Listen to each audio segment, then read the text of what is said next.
नमस्कार मित्रों, आज मैं आपके लिए लेकर आई हूँ भगवान विष्णु जी के वाहन गरुड़ जी के बारे में रोचक जानकारी। मित्रों, इससे पहले कि मैं आपको ये जानकारी साझा करूँ, आप हमारे चैनल को लाइक, शेयर और सब्सक्राइब करें और बेल आइकन के बटन को दबाकर हमारा प्रोत्साहन बढ़ाएं। तो चलिए शुरू करते हैं आज की जानकारी। जैसा कि आप सभी जानते हैं, गरुड़ भगवान विष्णु का वाहन है। लेकिन क्या आप जानते हैं कि भगवान विष्णु जी के वाहन गरुड़ जी के कई और भी नाम हैं, जैसे कि विनायक, गरुत्मत, ताक्षर्य, वैन्तेय, नागांतक, विष्णुरथ, खगेश्वर, सुपर्ण और पन्नगाशन नाम से भी जाने जाते हैं। गरुड़ हिंदू धर्म के साथ साथ बौद्ध धर्म में भी महत्वपूर्ण पक्षी माना गया है। बौद्ध ग्रंथों के अनुसार गरुड़ को सुपर्ण यानी कि अच्छे पंखों वाला कहा गया है। जातक कथाओं में गरुड़ जी के बारे में कई रोचक कहानियाँ प्रसिद्ध हैं। गरुड़ के नाम से एक पुराण, एक घंटी, एक ध्वज और एक व्रत भी है। महाभारत के काल में एक ध्वज का नाम गरुड़ था। घर में रखे मंदिर में गरुड़ घंटी और मंदिर के शिखर पर गरुड़ ध्वज होता है। गरुड़ पुराण में मृत्यु से पहले और बाद में किए जाने वाले कर्मकांडों के बारे में विस्तार से बताया गया है। हिंदू धर्म के अनुसार जब किसी की मृत्यु हो जाती है, तब घर में गरुड़ पाठ रखा जाता है। गरुड़ भारत का धार्मिक और अमेरिका का राष्ट्रीय पक्षी है। भारत के इतिहास में स्वर्ण युग के रूप में जाना जाने वाले गुप्त शासकों का प्रतीक चिन्ह गरुड़ था। कर्नाटक में भी होयसल शासकों का भी प्रतीक गरुड़ ही था। गरुड़ इंडोनेशिया, थाईलैंड और मंगोलिया आदि में सांस्कृतिक प्रतीक के रूप में लोकप्रिय है। इंडोनेशिया का राष्ट्रीय प्रतीक गरुड़ है। वहाँ की राष्ट्रीय एयरलाइंस का नाम भी गरुड़ ही है। यहाँ तक कि इंडोनेशिया की सेनाएं संयुक्त राष्ट्र मिशन पर गरुड़ के नाम से ही जानी जाती हैं। इंडोनेशिया पहले एक हिंदू राष्ट्र था। थाईलैंड का शाही परिवार भी प्रतीक के रूप में गरुड़ का ही प्रयोग करता है। थाईलैंड के कई बौद्ध मंदिरों में गरुड़ जी की मूर्तियाँ और चित्र बने हैं।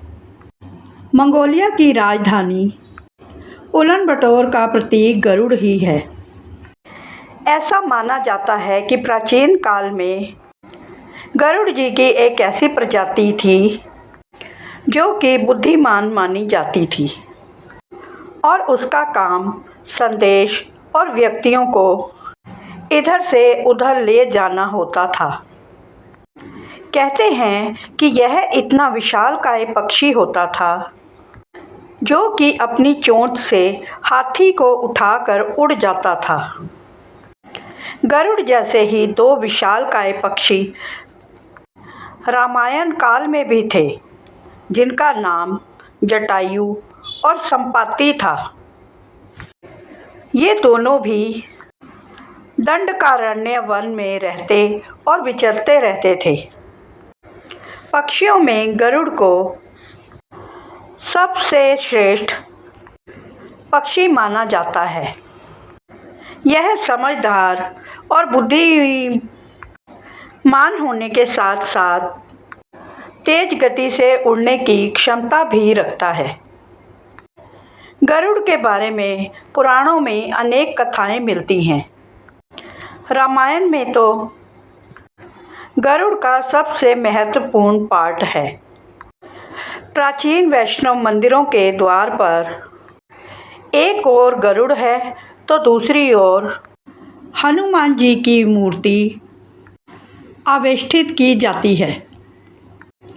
गरुड़ का जन्म सतयुग में हुआ था, लेकिन वे त्रेता और द्वापर युग में भी देखे जाते हैं। कहते हैं कि दक्ष प्रजापति की 2 पुत्रियां विनीता और कद्रू नामक कन्याओं का विवाह कश्यप ऋषि के साथ हुआ था। वे दोनों ही कश्यप ऋषि की बहुत सेवा करती थी। उनकी सेवा से प्रसन्न होकर ऋषि ने उनसे वरदान मांगने को कहा। विनीता ने 2 शक्तिशाली और महान पुत्रों की माता होने का वरदान प्राप्त किया और कद्रू ने सहस्त्र नागों की माता होने का वरदान प्राप्त किया।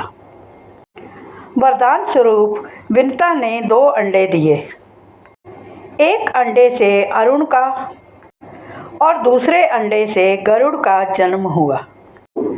अरुण तो सूर्य के रथ के सारथी बन गए, तो गरुड़ ने भगवान विष्णु का वाहन होने का सम्मान प्राप्त किया। कहते हैं संपाति और जटायु इन्हीं अरुण के पुत्र थे। पौराणिक कथाओं के अनुसार गरुड़ ने देवताओं से युद्ध करके उनसे अमृत कलश छीन लिया था। दरअसल ऋषि कश्यप की 2 पत्नियां थीं। एक का नाम विनीता और एक का नाम कद्रू था, और दोनों आपस में सगी बहनें थीं जो एक दूसरे से ईर्ष्या रखती थी। दोनों के ही पुत्र नहीं थे, तो पति कश्यप ने दोनों को ही पुत्रों के लिए वरदान दे दिया। कद्रू ने 1000 सर्प पुत्र के रूप में मांगे, जो कि अंडे के रूप में जन्म लेने वाले थे। सर्प होने के कारण कद्रू के 1000 बेटे अंडे से उत्पन्न हुए और पैदा होते ही अपनी मां के कहे अनुसार काम करने लगे। दोनों बहनों ने ही शर्त लगाई कि जिसके भी पुत्र ज़्यादा बलशाली होंगे, हारने वाले को उसकी दासता स्वीकार करनी होगी। इधर अंडों में से सर्प जल्दी जन्म ले लिया, परंतु विनीता के अंडों से कोई भी पुत्र नहीं निकला, और कद्रू के भड़काने पर विनीता ने जल्दबाजी में एक अंडे को पकने से पहले ही फोड़ दिया। अंडे से अर्धविकसित बच्चा बाहर निकला, जिसका ऊपर का शरीर तो इंसानों जैसा था, परंतु नीचे का शरीर था ही नहीं। इसी पुत्र का नाम अरुण था। पैदा होते ही अरुण ने अपनी मां से कहा कि मेरे पिता के कहने के बाद भी आपने अपना धैर्य खो दिया और मेरे शरीर का विकास नहीं होने दिया। इसलिए मैं आपको श्राप देता हूँ कि आपको अपना जीवन एक सेवक के तौर पर बिताना होगा। अगर दूसरे अंडे में से निकला पुत्र उन्हें इस श्राप से मुक्त ना करवा सका, तो उन्हें आजीवन दासी बनकर बिताना पड़ेगा। भय के कारण विनीता ने दूसरा अंडा नहीं फोड़ा और अपने पुत्र के श्राप के कारण शर्त हार गई और अपनी छोटी बहन की दासी बनकर रहने लगी। बहुत लंबे समय के बाद दूसरा अंडा फूटा और उसमें से विशालकाय गरुड़ निकला, जिसका मुख पक्षी की तरह और बाकी शरीर इंसानों की तरह था। हालांकि उनकी पसलियों से जुड़े उनके विशालकाय पंख भी थे। जब गरुड़ जी को जन्म के बाद यह पता चला कि उनकी माता अपनी ही छोटी बहन की दासी बनकर रह रही है, और यह भी पता चला कि वह दासी क्यों बनी है, तो उन्होंने अपनी मौसी और उसके सर्प पुत्रों से इस दास्ता से मुक्ति के लिए शर्त पूछी। सर्पों ने विनीता की दास्ता को मुक्ति के लिए अमृत मंथन से निकला अमृत मांग लिया। अमृत लेने के लिए गरुड़ तुरंत ही स्वर्गलोक की ओर निकल पड़े। देवताओं ने अमृत की सुरक्षा के लिए 3 चरणों की सुरक्षा रखी गई थी। पहले चरण में आग के बड़े बड़े पर्दे बिछा रखे थे, दूसरे में घातक हथियारों की आपस में घर्षण करती दीवार थी और तीसरी में 2 विषैले सर्पों का पहरा था। वहां तक पहुंचने से पहले देवताओं से भी मुकाबला करना पड़ता था। गरुड़ सबसे भिड़ गए और देवताओं को छिन्न भिन्न कर दिया। तब गरुड़ ने कई नदियों का जल अपने मुख में लेकर पहले चरण की आग को बुझा दिया। अगले पथ में गरुड़ ने अपने रूप को इतना छोटा कर लिया कि कोई भी हथियार उनका कुछ भी न बिगाड़ सका। आगे चलकर 2 विषैले सर्पों को उन्होंने अपने पंजों में उठा लिया और अपने मुंह से अमृत का कलश उठाकर उड़ चले। लेकिन तभी रास्ते में भगवान विष्णु जी प्रकट हुए और गरुड़ के मुंह में अमृत का कलश होने के बावजूद भी उसके मन में लालच ना होने के कारण उन्होंने खुश होकर गरुड़ को वरदान दिया कि वो आजीवन अमर हो जाएंगे। तब गरुड़ ने भी भगवान विष्णु को एक वरदान मांगने के लिए कहा। तब भगवान विष्णु ने उन्हें अपनी सवारी के रूप में मांग लिया। इस पर इंद्र ने भी गरुड़ को वरदान दिया कि वो सांपों को अपने भोजन के रूप में खा सकेगा। इस पर गरुड़ ने उन्हें अमृत कलश को सकुशल वापस करने का वायदा किया।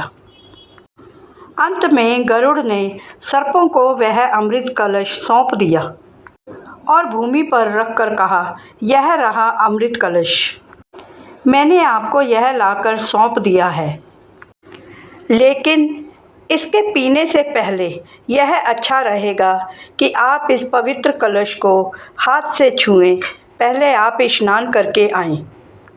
जब वे सभी सर्प स्नान कर रहे थे तभी वहां पर भगवान इंद्र प्रकट हुए और अमृत कलश को उठाकर वापस ले गए। लेकिन कुछ बूंदें अमृत की धरती पर गिर गई और वह घासों से लिपट गई। यह देखकर वह सर्प उन बूंदों को पाने की इच्छा से भूमि पर लौटने लगे, परंतु उनके हाथ में कुछ भी ना लगा। इस तरह गरुड़ की शर्त भी पूरी हो गई और सर्पों के हाथ भी कुछ ना लगा। इस तरह गरुड़ जी ने अपनी बुद्धिमत्ता से अपनी माँ की दास्ता को मुक्त किया। मित्रों, वैसे तो गरुड़ जी के बारे में और भी कई कथाएं हैं, परंतु उन्हें फिर अगले वीडियो में आपके साथ साझा करूंगी। यह थी गरुड़ जी के बारे में जानकारी। मित्रों, आपको यह जानकारी कैसी लगी हमें कमेंट करके ज़रूर बताइए और हमारे बेल आइकन के बटन को दबाकर हमारा प्रोत्साहन बढ़ाते रहें। धन्यवाद। मिलते हैं अगली वीडियो में। राधे राधे।